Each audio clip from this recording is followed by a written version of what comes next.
What is up, folks? Casual Dad here with another Warhammer Combat Cards faction review. Today we're going to do the cold, unfeeling robots, the Necrons. And you can probably hear my dog eating in the background. Sorry about that. I'll try to talk over it. Alright, so Necrons were actually my first tabletop army, so I've got kind of a soft spot for them. But in-game, they're kind of an odd duck. They have some notable gaps. For starters, they only have a single taunt card. They have zero... what is it?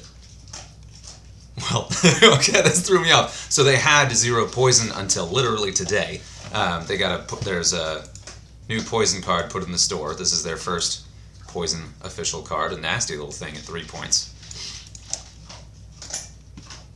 But up until then, they had no poison. And they had no psychic whatsoever, and they still have no psychic whatsoever, and they have just the one single taunt card. Now, to their credit though, what they do have is really, really good card stats, and a really nice variety of ranged and melee attacks, a lot of Inspire, and a whole lot of Medicae. So they are tanky, they are tough, they've got regen in there, they can do quite a bit. But they're kind of a strange faction. So they're not one of the more competitive ones played. You will see them in-game, people do play them. But at the top tier, you don't see all that many, with a couple notable exceptions. So I'm going to run through the Warlords here. First up, you have the Corpselord, which you will almost never see. It's one of the starting Warlords, has regen, and then has the ability where if one of your Necron cards readies, they get plus 10 wounds. So if it readies, say it has regen, you've got a card that can gain back 22 health, if it's, or I mean, whatever, up to 26 if it has rank 4 regen. So it's good, but then you're readying instead of attacking. So that can help you deal with some tight spots. And if your opponent is attacking with the same attack type that you have, then you're hitting them defensively anyway and just regenning and getting your ready bonuses on your turn. So there's some benefit to that. It's also the cheapest one by far, so you can really stack up a deck with scary bodyguards. But it's one of the ones you're going to see the least, because it really doesn't offer much to a deck. There are probably some people that swear by the Corpselord. It's not... Bad isn't exactly the right word. It's just all the other options basically are better. But you see this one comes with regen and that ability itself. But the downside to that is that so many of these cards do have both ranged and melee, so that ready is only on psychic when you do nothing. What you can do with the Corpselord is you can mix your deck, be about 50-50 ranged and melee, where they only have ranged and only have melee, so you can alternate your attack types. So in between, you're charging up your attack type, and half your cards are healing while your other cards are attacking that turn. So you can kind of play with that, but 10 health isn't really going to make that much difference, even if you do it especially if you do it every other turn, let alone every turn. So it's there. Next up, we have the Manifest Nightmare, and this one, being epic, does have dual traits, comes with stock fear, and then also can get up to that rank 2 outflank, so it can get that bonus and debuff the opponent. The real magic with this guy is it's also quite cheap, and then also has this ability. When defending, if a Necron card does not make an attack, reduce the damage dealt to it by 40%. So that is a flat 40% damage reduction to psychic, period. If anything hits you with a psychic attack, your card takes almost half damage. And then also if you have a card that only has ranged, it's going to take significantly reduced damage from melee. If it has only melee, it's going to take significant damage reduction from ranged. And that... There are some attacks that doesn't apply to, but I'm not super clear on where. I've just seen a handful of times where my card was shot that had a ranged attack but didn't get the damage reduction. But that also stacks, like most damage reductions, with both fear and taunt. So this makes your taunt card very durable against a psychic deck, and does make your fear cards quite a bit scarier. The downside to that is most fear cards in the deck, or most fear cards that Necrons have, do have both ranged and melee, so they're not going to get the bonus as much as some of your other cards. The exception being this little guy, who is incredibly difficult to remove for a shooting deck in a Manifest Nightmare deck. And he's at 6 points. This little monster is pretty solid. I'm going to mention him a couple times as just a really good kind of edge case piece that can slot into a deck very easily. Manifest Nightmare is arguably the best of the Necron Warlords. Doesn't seem like much, but that ability really, over the course of a game, that's a lot of damage reduced, and there's no limit to it. Doesn't matter how many times you're hit in melee or shot. If you get the damage reduction, you get the damage reduction. And that percent, of course, is more significant depending on how hard you're hit. So if Tigurius hits you for 120 psychic damage, you're only taking, 80? So that's still pretty good. And the thing about him too is that some of the best Necron cards are your big, beefy, shooting-only cards. So this guy, very high range damage, has barrage, has a lot of health. Mine is pretty low level. You get max here. This thing is very scary. And if you stack on top of that 40% damage reduction, this card can do a ton of damage and just take a lot longer to remove than it should. So that's a very effective piece. And the other one being in a very similar vein, this guy. This one is legendary, so it does get the secondary trait and has even better stats, which of course it's more expensive, so no surprise. But so these are cards that you can just put one of those on either end and put something in the middle and just lay into an opponent's deck, and they will have a really hard time removing you before you chew through their deck. So that is the kind of one-dimensional but extremely effective deck that I see quite a bit at top tables. And it's some combination of those two depending on levels. For my deck, I didn't use this guy because mine's only level 2. And then this guy, as it levels up, I'll be using it more. So I was able to get, even with these low-level cards you've seen, those two, and then also my Manifest Nightmare itself is only level 5, I was able to get that to 3.1k in the ladder a couple seasons ago. So it's still very effective even at low level. And you can throw in some Taunt and some Medicae in there to keep those alive, but you don't have a ton of points left over when you throw those two in there. Another option is also always Emberesh the Sun Eater. Mine is higher level here and also now has that regen. That's a little bit more effective than it was because of the dual traits. If I get up to high level regen, that'll be terrific, because that regen plus the damage reduction makes him very durable. But, as you can see, he's got both ranged and melee, so I won't get the damage reduction anywhere near as often as with just a pure shooting or a pure melee. So, Manifest Nightmare, great one to check out if you have it. Next up we have Trazyn, who is by far the most interesting of the Necron Warlords, but also probably the least competitive, second only to the Corpse Lord himself. Still comes in at a decent price point, his stats aren't bad, and he does have shields. He's got all melee and the range debuff, so that's actually a good combination, especially with those hit points and the shields. But the real magic with this guy comes from his ability.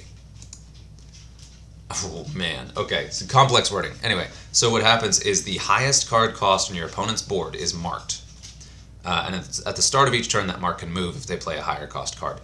And if you are able to hit that card down to 25% or less of its total starting health, it is then stolen and put in your deck. So, and it has to be by a friendly attack, so if it hurts itself for whatever reason, it doesn't count. But so you then take that card. Now, it doesn't gain any health, but it will redeploy with new stats. So if you do that to a shielded card, you get it in your deck, and it will redeploy with shields. It'll get any on-deploy abilities it may have. So that's really, really good, but incredibly fiddly. So you can't kill it. If you kill the card outright, you don't get it. If you do 26% health, then it doesn't do anything, and they could either play a more expensive card or you could kill it outright the next turn. And you have to hit that most expensive card. So this is something that is, with Trazyn, you want a lot of target acquired and you want a very precise control of your attacks. So it makes your deck just a little bit silly. You can either build just a standard deck and let it trigger when it triggers, or you can try really hard to gimmick that and get that ability to trigger. I can say when playing against it, that can really make a big difference. Your power card can just all of a sudden disappear and be redeployed on the enemy turn. But again, when it redeploys, it doesn't gain extra health. So if it's something that a 25% remaining health on a card is not going to last very long, it can still be very impactful, especially if it has an impact that plays, or that a card effect that triggers when it's played. But it's just kind of, it doesn't feel like quite enough. It's very, very hard to play around it. It's really hard to get a trigger, and when you do, you're kind of stuck with whatever you were able to get it to trigger against. Not necessarily the most valuable piece you actually wanted, but what happens to be available in that moment that you hit for that amount of damage. So it's just weird, but very in character with Trazyn himself, and so I do like it for that. So it's pretty cool. I'm also glad that Trazyn became a Warlord, because previously he was the Endless card, which also made sense thematically, but this is cooler. So if you do have a really effective Trazyn deck, I would love to see it and hear about it, but I haven't found one just yet, and I haven't tried it that much because it's just a lot of time invested just to do something real gimmicky. Next up, we have the runner-up, if not the winner. It's kind of tough for me here to judge. The two epic Warlords are almost certainly the best Necron Warlords, but it's hard to say which one is actually on top. I see more Nemesor Zahndrekh but I think Manifest Nightmare is scarier. So, well, of course, it's Manifest Nightmare. But Nemesor Zahndrekh benefited enormously from the dual trait addition. Always had Outflank, just got Inspire, which is fine. But the real gimmick on this one is both he has an ability where he does a passive buff, where at the start of each player's turn, there's a random buff about whether they get plus 15% to melee or ranged. So all of your cards can benefit from that passive buff if they have the right attack type. But it's random, so you may be depending on it to finish off a wounded card, and then it will switch randomly, so that's obnoxious. But what's important for me to keep in mind that I always forget is that when you lose the buff, that's not the same as your cards being debuffed. It can feel that way, but it's not. It's always a flat bonus. Even if it changes from range to melee, it doesn't make your ranged attacks worse. They're just less buffed. That's just kind of a gimmick. It does come into play all game, and it is offensive. Offensive buffs are great. But the real magic with this guy is when he deploys, the first time he would take any damage, and that could be from Barrage, could be from Psionic Blast, or could be a direct attack, the first time he will return to your hand and deploy Vargard Oberon. And Vargard Oberon, I don't have the card in front of me right here, but he is Taunt. He's also Epic, so he has the same level that the Nemesor does, but his primary trait is Taunt, which is really good, and then his secondary trait is Shields. And that is absolutely huge. I can't overstate how much of a difference that makes. In the past with a Nemesor deck, you'd be like, alright, I'm going to ping him, he's going to bring out Oberon, and I'll just kill him quickly. But getting through even one shield on a Taunt card, taking off the shield and then also doing enough to kill it, is extremely difficult. And then if you stack 2 shields on there, that thing just is incredibly durable. So in the past, you'd be like, alright, Oberon's going to come out, all my cards are going to attack him, he's going to die, whatever. But now, he doesn't die.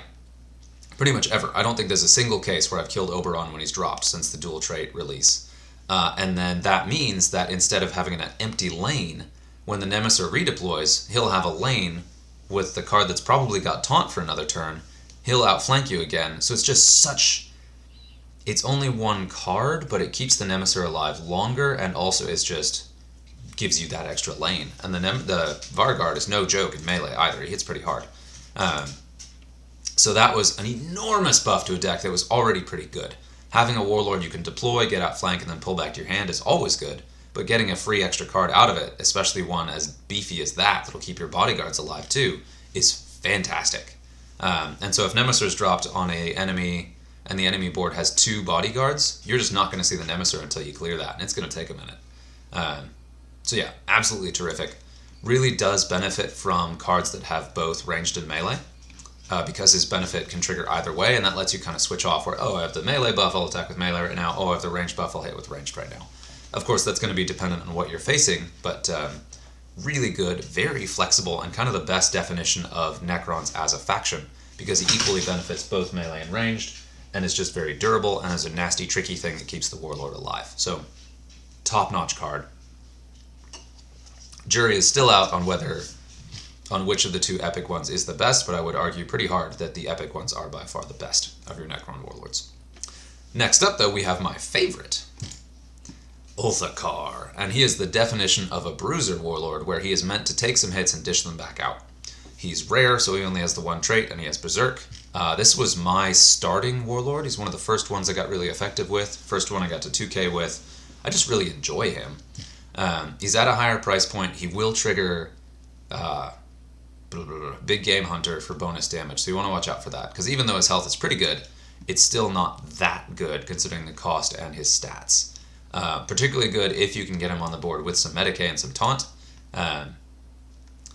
So still a bruiser, but as you get higher in level, you'll find that he doesn't bruise as effectively as some of the others. So like the kind of classic bruiser is going to be Ghazghkull, and Ghazghkull will eat this guy's lunch. But then also some of the other bruisers are going to be like Abaddon, the Stormlord, like really, really scary offensive hitters that are not that far off this guy's price point. So he does fall a little bit short. But his ability, which triggers all game that I really enjoy, is Hardwired for Destruction.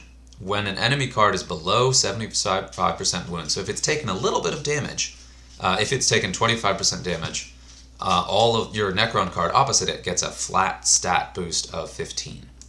Now, where that doesn't seem like very much, and it's not a ton of damage, but it's not a percent boost, it's a flat boost. So cards like this guy suddenly goes from 34 damage to 49 damage, which is significant, especially on a fear card that's going to stick around for a bit.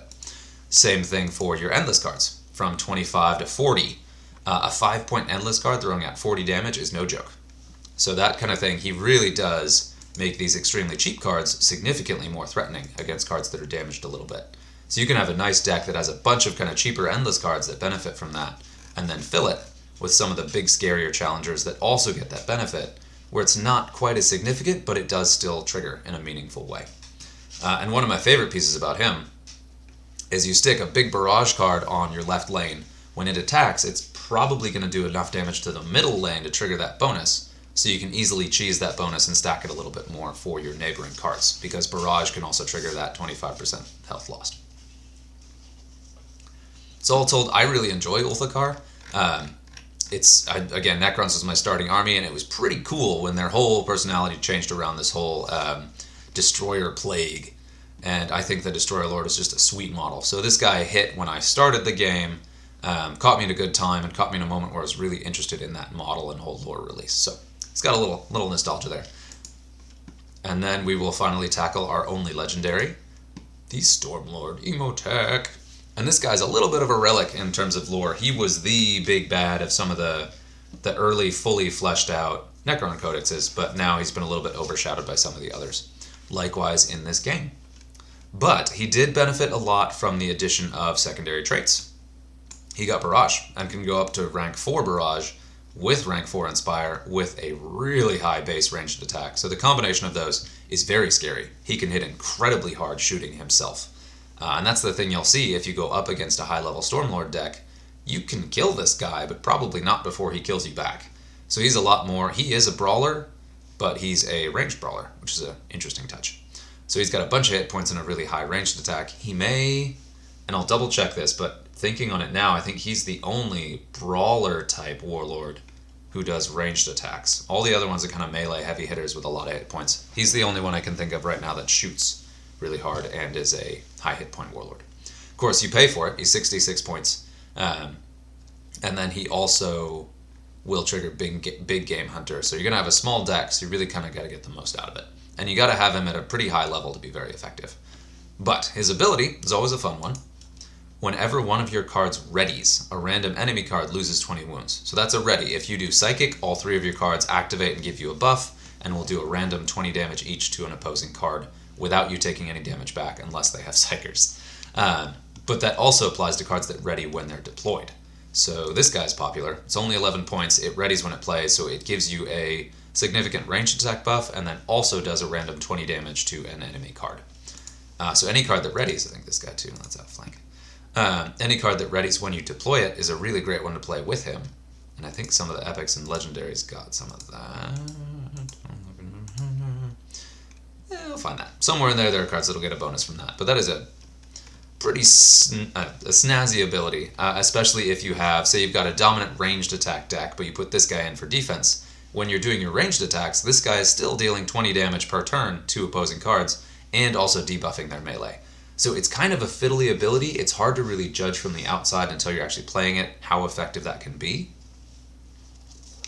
But it's actually really nice. And it also triggers in the Stormlord himself. If you're up against a non-psychic deck, you need a chance to catch your breath, gain some regen, get some bonuses and debuffs, you can still do effective offense while just kind of readying and taking care of stuff. So in that way, he and the Corpse Lord are very similar themed, and they were actually the 2 first Necron Warlords, I believe. It's my understanding. Yeah, so he's an interesting piece. I do recommend trying him out. Certainly if you have a high level one, definitely play around with it. Abuse those readies, but definitely rely on that barrage, because that does make the Stormlord one of the few warlords that can clear, say you're up against Akaran, and you've got an injured card to either side of him. This is one of the few cards that can actually take out injured bodyguards, even if he's the only card left on the table. So if you want to squeak out a close win game, this guy's your guy. He can be very effective at that. And I particularly enjoy that ability to do that to Akaran. He can also do that to, of course, clear shields and deal with taunt and fear and all that. But it's also particularly effective against warlords, against endless cards, and then warlords like the Tervigon. Say you've got Swarmlord in the middle, they play a Termagant on the side. Swarmlord's barrage takes out the Termagant, so whatever card you have in that lane that the Termagant was blocking will be able to hit the Termagant without being blocked. So that's another kind of edge case, but a very, very powerful one. So I still like the Stormlord, excuse me. But he's not going to compete with the Nemesor or Manifest Nightmare. Those are the two you're going to see the most.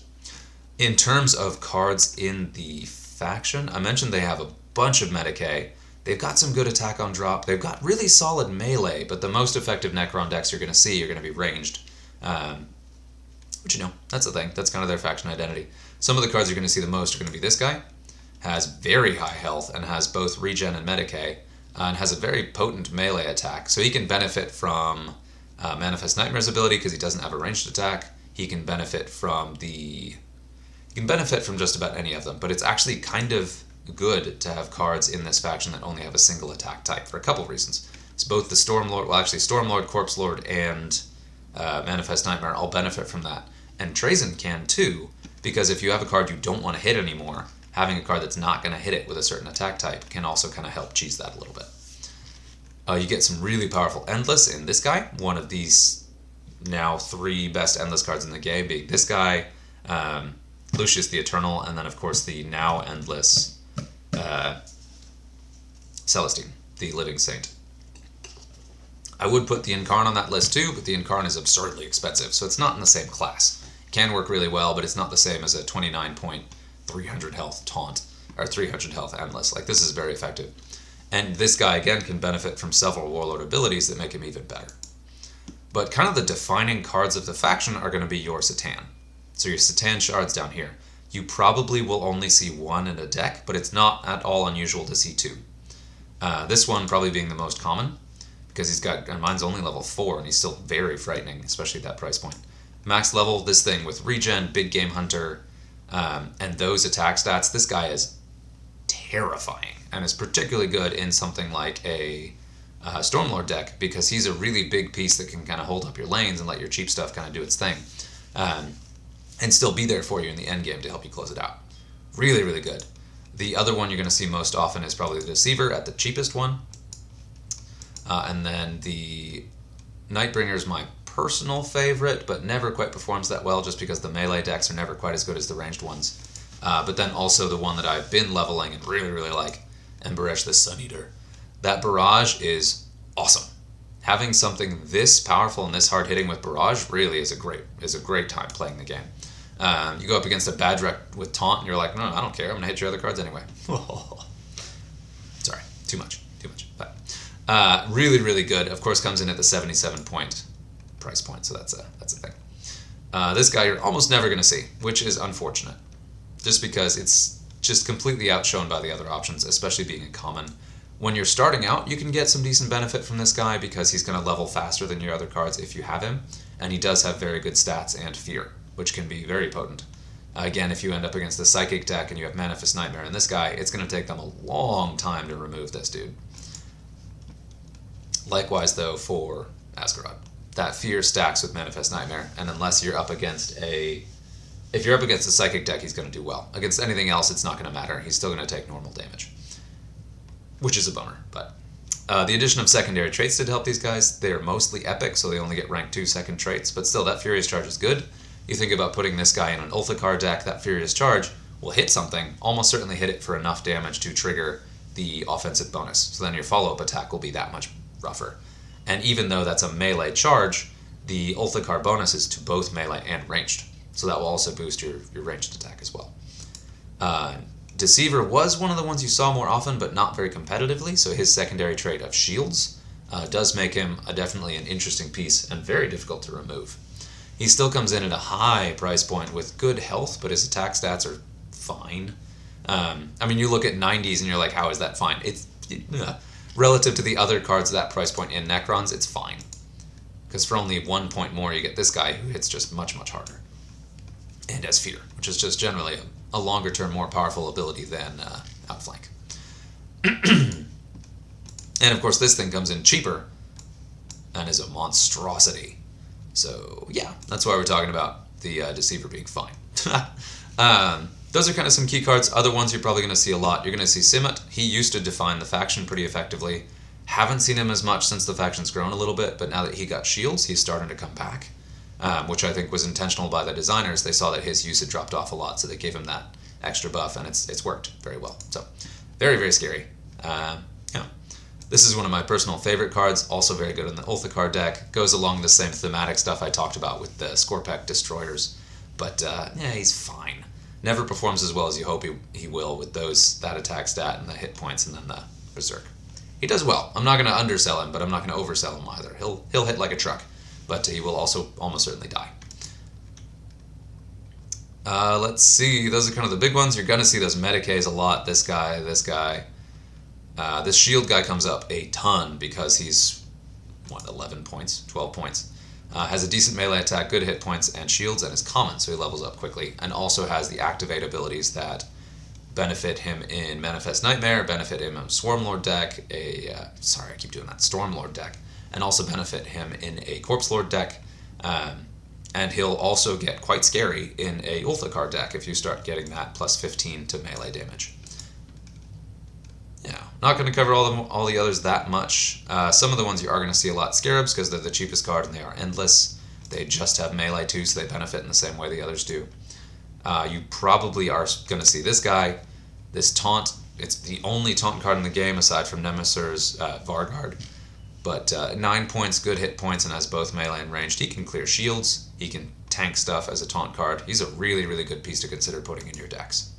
But the things you're going to see the most are going to be those Medicae, those Satan, and those big barrage cards. Some others, I actually really enjoy Manifest Nightmare with the Croissants. These things, the flyers. They come in at a lower price point with a lot of hit points, and they have regen and Big Game Hunter. Once I level these guys up a bit, I'm going to play around with that.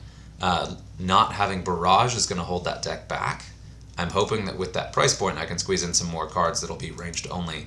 Kind of play with that a bit. But at the moment, the best thing to run is this guy. This is the single best card to put in a Manifest Nightmare deck. It was the first heavy-hitting barrage card the Necrons got. They had some small ones before, but he was really the one that kind of made the big difference. Another one I kind of really undersold and then accidentally ended up getting a lot of copies of somehow is this guy. I said he wasn't going to be very good until you leveled him up, and then I just kept getting drops for him until he was level 7, so suddenly there. He is very scary in melee once you get him leveled a bit, and being legendary can get both the 2 traits of ready, so he's another good one including your Stormlord deck, and then also gets that Furious Charge that can deal up to 102 damage on the hit. Just any heavy melee deck you have, that melee buff is really good. He's got a great combination of stats, hit points, and cost. He's a good one if you get those levels in there. So I've been using him now, which was a bit of a surprise. But yeah, I think that about does it. I could keep talking all day, but I will not. I hope you enjoyed the Necron faction review. I hope that's useful for you going ahead and laddering. You may see some games of this from me in a little bit, but yeah, not right now. Cool, appreciate it. Until next time.